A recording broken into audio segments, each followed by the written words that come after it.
PCOS. Maraming may PCOS ngayon. Parang lifestyle din yan eh. Kapag pangit din yung lifestyle natin, dumadami rin yung cases ng PCOS. So, hirap sila manganak. Tapos, frustrating din sa iba kasi gusto nila magbawas ng timbang pero hirap sila magbawas ng timbang kasi nga mayroon silang problem sa ovaries nila. And very yung mga gusto manganak.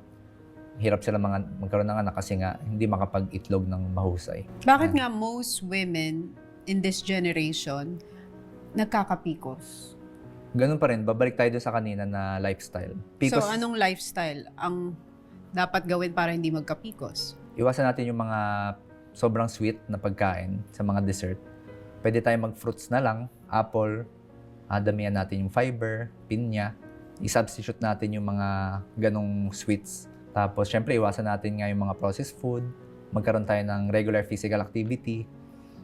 Minsan, madali siyang banggitin ng doktor kasi nga, ito yung mga nakalagay sa guidelines namin. Pero, naiintindihan ko naman yung iba na baka nga busy sila sa life. Ako, sinasabi ko na lang na magastos talaga maging healthy. Sinasabi ko yun, magastos maging healthy kasi lalaanan mo yan ng oras tsaka tamang pagkain.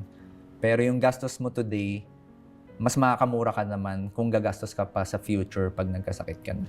Invest in your health today kesa spend on curing yung mga disease nang hindi natin iningatan ngayon. Sa future. What about the sexually transmitted disease?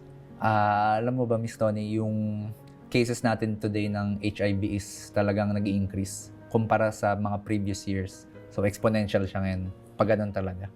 So, Binabasa ko the youngest case, merong mga 1-year-old. Na naman yun, na-transmit naman galing sa mother nila. Isa sa mga dahilan kesa naman Spend on curing yung mga disease nang hindi natin iningatan ngayon. sa future.